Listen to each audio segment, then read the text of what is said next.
अस्सलामु अलैकुम वरहमतुल्लाह रब्बि इश्रह ली सदरी व यस्सिर ली अमरी वहलुल उक़दतम मिन लिसानी यफ़क़हू क़ौली। आज हम जिन शख्सियत के बारे में बात करने जा रहे हैं उनका नाम है मुफ्ती तारिक मसूद। फ़िरक़ा देवबंद से ताल्लुक़ रखते हैं, देवबंदी मुफ्ती हैं। इनका ये कहना है कि अल-मुहन्नद अल-मुफ़न्नद जो किताब लिखी गई हुसामुल हरमैन के मुकाबले में, उनके अकायद का दिफ़ा ये करेंगे और ये बताएंगे कि उलमाए देवबंद के जो अकायद लिखे गए अल-मुहन्नद अल-मुफ़न्नद में वो किसके जवाब में लिखे गए, इस वीडियो में ये बताएंगे। और हम ये साबित करेंगे आज की इस वीडियो में कि मुफ्ती साहब अपने बयानात से कैसे फिरते हैं, किस तरह से एक बयान के बाद वो दूसरा बयान अपना चेंज कर लेते हैं, दूसरे की तौबा नहीं रिकॉर्ड करवाते कि मैंने पिछली जो बात की थी वो गलत की थी। आइए वीडियो स्टार्ट करते हैं। असल में वो एक इल्जाम लगा था हमारे बुजुर्गों पर, तो उस दौर में इल्जाम लगा था कि ये लोग गुस्ताखी रसूल हैं। समझ में आ रही बात? तो वो इल्जाम लगा और हरमैन के उलमा के पास वो भेजा गया। हमारे अकादर की इबारतों को तोड़ मोड़ के, जैसे वो मैंने इतवार में बयान किया था ना अशरफ अली रसूलुल्लाह वाला इल्जाम, ऐसे बहुत सारे इल्जाम लगा के सऊदी अरब में, उस वक्त सऊदी नहीं था, हुकूमत सऊदिया नहीं थी, जो उलमा थे उस वक्त, तो वहां जब भेजा गया तो वहां के उलमा ने फिर हिंदुस्तान के इन उलमा के खिलाफ एक फतवा सादिर किया कि ये लोग गुस्ताखी रसूल हैं। फिर उलमा ने उसके जवाब में एक रिसाला लिखा और उन इबारतों की तहकीक लिखी कि ये तोड़ मोड़ के पेश की गई है, हकीकत ऐसी नहीं है। तो फिर उन्होंने बताया कि हम तो रसूलुल्लाह सल्लल्लाहु अलैहि वसल्लम से इतनी अकीदत रखते हैं कि हमारा तो ये नजरिया है कि नबी के जसद अतहर के साथ जो मिट्टी छू रही है वो अर्श और काबा से भी अफजल है। इतनी मोहब्बत है, हम गुस्ताखी रसूल कैसे हो सकते हैं? तो ये इस एतराज के जवाब में लिखा गया है।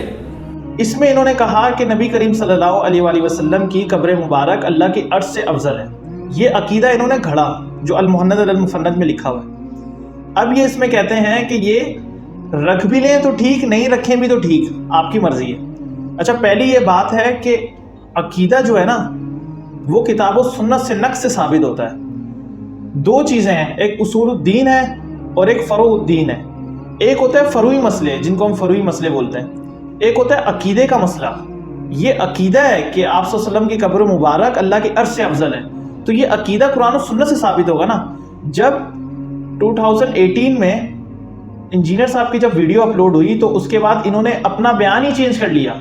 फिर इनका बयान क्या था, आइए इस वीडियो में देखें। मैं खुद अल-मुहन्नद अल-मुफ़न्नद के इस शिक़ के बारे में मैंने बताया कि मुझे भी, मैं ये नहीं कह सकता कि मेरा ये अकीदा, ये मेरा नज़रिया है। तबई मैलान मेरा इस बारे में इब्न तैमिया ही के कौल की तरफ है। तो मेरा जो अपना तबई रुझान है वो इब्न तैमिया ही के कौल की तरफ है। जी, देखा आपने कि किस तरह ये अपने बयान से फिरे, और इनको ये कहने की जहमत भी नहीं हुई कि मैंने इंजीनियर की वीडियो देखी थी।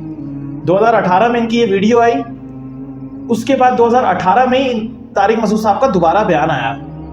हमारा ये बिल्कुल भी नहीं कहना कि आप इंजीनियर को क्रेडिट दें, और ना कभी आप देंगे, पर आप अल्लाह के ऊपर जो मंसूब कर रहे हैं झूठे अकायद, उससे तो रुजू करें। कुरान में अल्लाह पाक फरमाते हैं वला तक़ूलू अलल्लाहि इल्लल हक़, अल्लाह के ऊपर कोई ऐसी झूठी चीज़ मंसूब ना करो जो उसने की हो।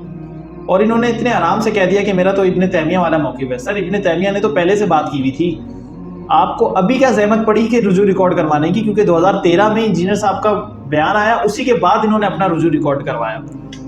रुजू रिकॉर्ड करवाया, ख़त्म हो गई बात। लेकिन आज तक ये अपने उलमाए देवबंद के अल-मुहन्नद अल-मुफ़न्नद के अकायद को डिफेंड करते हैं। कि डिफेंड क्यों करते हैं? क्योंकि इनको अपनी देवबंदियत फ़िरका रखना है। उसकी वजह यह है अल-मुहन्नद अल-मुफ़न्नद में उलमाए देवबंद के शुरू से लेकर अभी तक जितने उलमाए कराम बड़े बड़े आ रहे हैं, यहाँ तक कि मुफ्ती तकी उस्मानी साहब के भी सिग्नेचर्स हैं। और यही वजह होती है फ़िरका वारियत की लानत, कि आप हक बात बयान नहीं करते, गलत अकायद को आप उनकी दिफा करते हैं। यही फ़िरका वारियत की लानत है कि आप हक बात पे हक बुलंद नहीं करते, गलत चीज़ को गलत नहीं कहते। अपनी अपनी किताबें, अपने अपने फ़िरकों को बचाने के लिए आप किसी हद तक के भी उतर सकते हैं। और मुफ्ती साहब कहते हैं मुझे नहीं इसकी क्लिप भेजा करो, मैं गुमराह हो जाऊंगा। मेरा एक बयान है इस बारे में कि अपने बच्चों को, औलादों को इस किस्म के बयान सुनने से बचाएं। उनको ये, मैं खुद नहीं सुनता, मुझे इसके दर्जनों क्लिप लोग भेजते हैं, मैं नहीं सुनता। आज बहुत ज्यादा लोगों ने इसरार किया तो मैं सुन के इसका रिप्लाई कर रहा हूँ। मुझे ये डर होता है कि मेरे अखलाक खराब ना हो जाए और मैं कहीं मुझे खारिज की बीमारी ना पैदा हो जाए, इसलिए मैं आपसे भी गुजारिश करता हूँ कि मुझे इसकी क्लिप ना भेजा करें। मुझे नहीं इसकी क्लिप भेजा करो, मैं गुमराह हो जाऊंगा। ये मुसलमान होकर भी काफिरों वाली रविश तो अख्तियार ना करें ना। काफिर कहते हैं जब कुरान पढ़ा जाए तो शोर मचाया करो ताकि ये तुम पर गालिब ना हो जाए। आपने अगर किसी की भी बात सुननी है तो उसके दलाइल देखने हैं कि वो बात क्या कर रहा है। और दूसरा ये है कि अगर आप सच्चे हैं तो आप ये ना कहा करें कि किसी इंजीनियर को नहीं सुनो, फलाना क्यों नहीं सुनो। सर, आप हक पर हैं तो आपको ये परेशानी नहीं लगी होनी चाहिए। परेशानी आपको तब लगनी चाहिए जब आप उलमाए देवबंद के अकायद पेश करें, और जो कि आप कर रहे हैं, और आपको परेशानी भी हुई है कि इंजीनियर को नहीं सुनो। اور انجینئر صاحب کیا کہتے ہیں سنیں. میں کہتا ہوں سب کو سنو تاکہ آپ کو پتا چلے کہ 24 کیرٹ سونا کیا ہوتا ہے اور یہ ملاوٹ والی چیزیں جو بیچ رہے ہیں یہ کتنا فرق ہے. ہم کہتے ہیں انہیں مفتیوں کو سنیں, پھر ان سے پوچھیں کہ علی نے یہ دلیل دی, آپ نے یہ دی, آپ کی تو دلیل کمزور ہے. اور بڈ قسم کے لوگوں کو بٹھا کے یہ کہہ رہے ہوتے ہیں کہ سمجھ آیا نہیں آیا, سمجھ آیا نہیں آیا. وہ سر کہاں سے سمجھ آئے گا؟ سمجھ میں نہیں آ رہی بات, سمجھ میں نہیں آ رہی میرا غلط بات, سمجھ میں نہیں آ رہی میرا غلط بات, سمجھ میں نہیں آ رہی میرا غلط بات. سمجھ تب آئے گا کہ کوئی علمی بات ہو رہی ہو. آپ کو خود نہیں پتا ہوتا کہ آپ کیا بات کر رہے ہیں, آپ کو خود نہیں پتا ہوتا. اس کے بعد آپ رجوع ریکارڈ کروا دیتے ہیں, پھر اس کے بعد آپ کا کوئی اور بیان آ جاتا ہے کہ میں یہ نہیں کہہ رہا تھا, میں وہ نہیں کہہ رہا تھا. یہ مناظرہ کرنے کو بھی یہ آئے, اس وقت تک انہوں نے ابھی تک المحند المفند کی دفاع میں کھڑے رہتے ہیں اور یہ کہتے ہیں کہ جو 3 عقائد ہیں ان پہ میں بات کروں گا. سر آپ کیا بات کریں گے؟ آپ نے پہلے کہا کہ میں اس کو عقیدے کو آن کرتا ہوں, اس کے بعد آپ نے کہا کہ میں ان عقائد کو آن نہیں کرتا, پھر اس کے بعد آپ کہتے ہیں میں ان عقائد پہ دفاع کروں گا, میں آن کرتا ہوں ان کو. قبر کی مٹی عرش سے افضل ہے, یہ المحنت میں لکھا ہوا ہے. اس کے بارے میں آپ نے واضح طور پر یہ بات ریکارڈ کروانی ہے کہ آپ کا عقیدہ کیا ہے. علماء دیوبند نے تو لکھ دیا کہ قبر کی مٹی عرش سے افضل ہے, آپ نے یہ ریکارڈ کروانا ہے کہ نا نا نا نا عرش یہ قبر کی مٹی سے افضل ہے, پھر تاکہ ہم اس پر آپ سے قرآن و حدیث کے دلائل مانگیں. اور اگر آپ کا یہ عقیدہ نہیں ہے تو جو بھی ہے وہ آپ ریکارڈ کروائیں, اور یہ بھی ساتھ میں ریکارڈ کروائیں کہ علماء دیوبند نے جو لکھا ہے کہ قبر کی مٹی عرش سے افضل ہے, یہ عقیدہ قرآن و حدیث کے خلاف. تو آپ کس جگہ پہ کھڑے ہوئے؟